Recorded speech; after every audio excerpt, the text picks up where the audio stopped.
Aujourd'hui, nous allons poursuivre sur nos disciplines de parachutisme outdoor que nous avions commencé par la précédente vidéo où, pour rappel, nous avions passé en revue l'ensemble des disciplines qui touchaient au parachutisme sous voile. Aujourd'hui, nous allons poursuivre notre parcours en analysant plus précisément les disciplines qui se rapportent à l'étape qui précède l'ouverture de la voile, c'est-à-dire au moment de la chute. Alors, commençons tout de suite le listing. Nous allons commencer par la première, et la première que nous allons parler aujourd'hui, c'est ce qu'on appelle le vol relatif. Le vol relatif est la discipline qui est la plus pratiquée. Pourquoi? Parce que c'est celle par laquelle tous les parachutistes commencent au cours de leur formation par l'apprentissage du vol à plat. Et le vol relatif concerne justement au départ le vol à plat et par conséquent, beaucoup de gens sont donc aptes à réaliser cette discipline assez rapidement et assez facilement, puisque c'est par là que l'on commence. Alors, le vol relatif en tant que tel se subdivise en 3 disciplines différentes. La première discipline, c'est le vol relatif en tant que tel, le traditionnel, le premier qui est apparu et que tout le monde connaît et que l'on voit régulièrement à la télévision, c'est le vol relatif à plat qu'on appelle le VR. Ce VR se pratique à 4, à 8 et même à 16 et en présence d'un vidéoman qui va retransmettre l'ensemble des figures imposées pour ensuite les juges pouvoir prendre leurs décisions et attribuer les points. Cette discipline, quel que soit le type de discipline en vol relatif, concerne des formations et des blocs à reproduire pendant un certain laps de temps très court, le plus grand nombre de fois. En ce qui concerne le vol relatif traditionnel VR, pour une fois, on peut parler de la Belgique parce que nous avons une équipe militaire, Yahabusa, qui sont plusieurs fois montés sur le podium, tant au niveau nationaux, internationaux, européens et même mondiaux. Donc, Cocorico, nous avons quand même une équipe, même si c'est une équipe militaire, eh bien, nous avons quand même une équipe qui est quand même une renommée internationale et qui est belge. Il faut le souligner, donc soulignons-le. Voilà. Ensuite, nous avons la deuxième discipline dans le vol relatif et celle-ci va concerner un axe différent. Comme je vous l'ai dit, dans le vol relatif VR, on vole sur un axe traditionnel horizontal à plat sur le ventre.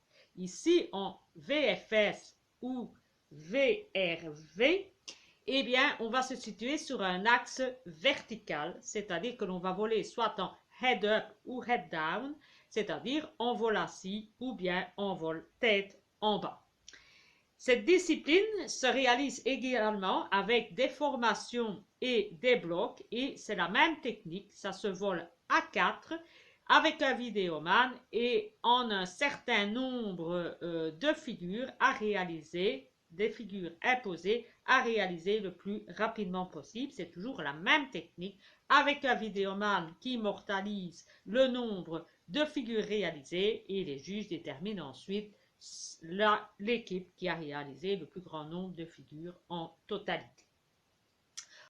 Enfin, nous avons la troisième sous-discipline, c'est ce qu'on appelle dans le jargon le big way, c'est-à-dire qu'un grand nombre de parachutistes, ça peut aller jusqu'à 400, se regroupent ensemble dans le ciel, ils sautent à partir de plusieurs avions, vous l'avez bien compris, et ils vont réaliser une figure imposée à plusieurs.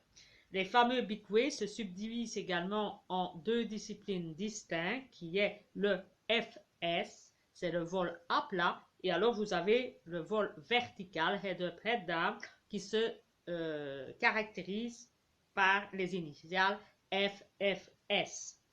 Dans ce cas, eh bien, ils réalisent des records qui sont provinciaux, nationaux, communautaires, européens, internationaux, mondiaux, sur la base de compétitions de grande formation et ou de séquences. Et ces disciplines, il faut le reconnaître, ce ne sont pas considérées comme des disciplines sportives, ça reste uniquement des records, mais ça ne fait pas partie de disciplines sportives du parachutisme. Nous terminerons cette première partie en donnant la précision que cette discipline se pratique au-dessus de 3000 mètres, 3000, 3800, 4000 mètres, évidemment, pour permettre de pouvoir réaliser les figures imposées pendant un laps de temps défini qui est souvent 35 secondes. Voilà, passons donc maintenant à la deuxième discipline qui est le free fly. Passons à la deuxième discipline qui est le free fly. Le free fly est une discipline qui est assez récente, qui date des années 1990. Et qu'est-ce que le free fly? Eh bien, le free fly, on pourrait résumer ça en disant c'est tout ce qui n'est pas de vol à plat. Et ce sera un peu vite résumé. Donc, on dira que ce sont des disciplines qui permettent de voler dans toutes les dimensions et à toutes les vitesses, c'est-à-dire voler sur le ventre, sur le dos, assis, la tête en bas et en oblique.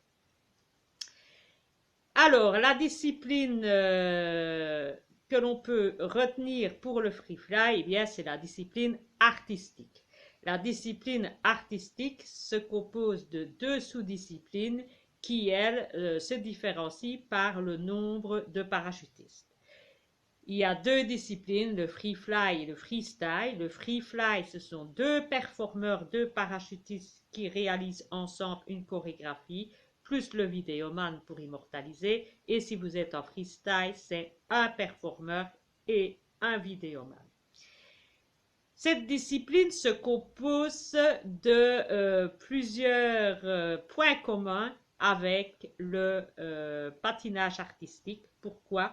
Parce qu'il y a comme cotation des éléments artistiques, des éléments techniques, il y a des figures imposées et il y a des programmes libres. Ce qui fait qu'il y a un parallélisme vraiment très grand entre la discipline artistique et le patinage. C'est une des disciplines qui est fortement représentée par la France, la Russie et les États-Unis. Ce sont vraiment des élites dans ce domaine. Et cette discipline est en fort développement, surtout depuis l'apparition des souffleries qui a permis de réaliser des figures de plus en plus difficiles, de plus en plus acrobatiques et on peut comprendre la nécessité d'avoir à la base quelques compétences en gymnastique, en coordination et en souplesse. Et je terminerai ce point en disant aussi et en rappelant l'importance du vidéoman pour cette discipline qui lui aussi doit réaliser des figures pour permettre de donner un côté artistique aussi à la retransmission de la chorégraphie. Voilà, je citerai à titre d'exemple des noms d'athlètes très connus. En freestyle, évidemment, on connaît évidemment le multi-champion du monde, Yohann Aby. Hein, on reconnaît également au niveau free fly les Skynonimus, les Airwax, etc. Je vous renvoie, il y en a des dizaines en France et la nouvelle génération est prête. Évidemment, moi, de mon côté, eh bien, je les connais puisque je prends des formations avec certains d'entre eux. Donc, je suis assez bien coup de cœur pour cette discipline artistique. Passons donc maintenant à la troisième discipline qui est l'angle, le vol oblique. Alors, qu'est-ce que le vol oblique? Eh bien, le vol oblique, c'est un vol horizontal qui est très rapide. Cette discipline est apparue il y a à peu près une dizaine d'années et sa caractéristique, c'est de voler au départ en horizontal, mais le but final, c'est de pouvoir finalement voler avec des approches d'angles différents, que ce soit sur le dos, la tête en haut ou bien la tête en bas. Voilà. Passons donc maintenant à la discipline suivante qui est le speed skydiving. Alors, le skydiving, eh bien, c'est une discipline qu'on ne connaît pas beaucoup et pourtant qui est très spectaculaire également. C'est une discipline sportive qui impose aux parachutistes d'atteindre la plus grande vitesse sur 1000 mètres en chute libre. On atteint actuellement plus ou moins 500 km/h, donc c'est assez hard comme sport, mais enfin, c'est une discipline sportive, donc je vous la nomme, bien que j'ai pas beaucoup à dire sur ce sujet, mais enfin, elle fait partie d'une discipline en chute libre sportive, donc voilà, c'est dit, et passons donc à la discipline suivante qui est le sky surf. Eh bien, le sky surf se pratique avec un parachutiste et un vidéoman. Et qu'est-ce que c'est? Eh bien, c'est un vol sur une planche, pas une planche de surf, mais une planche spéciale chute libre pour réaliser des glissades, des loopings, des vrilles, des tonneaux. Donc, de quoi s'amuser comme des petits fous avec des chorégraphies acrobatiques, de la vitesse, de quoi s'amuser. Donc, voilà, encore une discipline de chute libre. Passons maintenant à la prochaine discipline qui est la voltige. Alors, la voltige est une discipline sportive qui est très pratiquée en France et pourtant qui est peu connue. Très souvent, elle se pratique aux alentours de 2200 mètres et il faut, pour pouvoir pratiquer cette discipline, avoir une capacité de coordination et d'équilibre. Pour réaliser cette discipline, eh bien, il faut savoir prendre de la vitesse. On parle souvent d'une vitesse qui approche les 300 km/h et il faut réaliser le plus rapidement possible un enchaînement de 6 figures imposées en chute libre et il faut exécuter celle-ci 2 fois de suite, 2 rotations alternées de 360 degrés suivies d'un salto arrière. Ici, tout est filmé à partir du sol, c'est chronométré et on cote également la qualité de l'exécution. Et en cas d'erreur de figure, eh bien, le parachutiste est pénalisé, ce qui n'est pas le cas en discipline artistique. On peut citer comme erreur courante les tours non bouclés ou bien déviation d'assiette par rapport au sol. Voilà, c'est une discipline évidemment qui est assez spectaculaire aussi et peu connue et pourtant qui vaut la peine d'être appréciée également. Alors j'ai ajouté celle-ci, c'est-à-dire le vol assis. Très souvent le vol assis est un peu considéré par les parachutistes comme le vol pour voler entre potes, pour s'amuser. Donc on dirait que c'est plutôt une position pour le fun, pour voler ensemble, pour le dépaysement et l'amusement.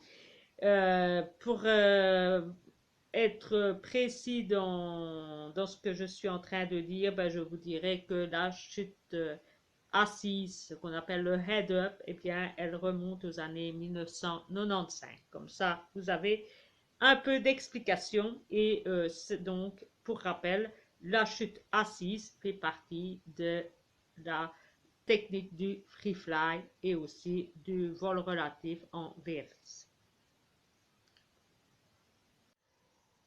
Enfin, nous terminerons par la dernière et qui est très connue et qui est spectaculaire en elle-même, c'est le wingsuit. Le wingsuit, si vous ne savez pas ce que c'est le fait de voler avec une combinaison en forme de chauve-souris ou d'écureuil. Et donc, pendant la chute libre, eh bien, les parachutistes volent avec cette combinaison-là. Pourquoi? Parce qu'ils volent en position horizontale et leur but, c'est d'aller le plus loin possible, d'aller le plus vite possible et également de réaliser un certain nombre de figures et aussi de pouvoir réaliser des bicouets en formation wingsuit. C'est également possible. Donc, il y a énormément de disciplines, comme vous voyez, également en wingsuit actuellement. À savoir, pour ceux qui ne sont pas dans le domaine du parachutisme, que lorsque le wingsuiter atteint une certaine limite, d'altitude, il faut évidemment qu'il ouvre son parachute également pour atterrir. Ça, on voit moins souvent à la télévision, on voit toujours les ailes de chauve-souris, mais on voit pas le final.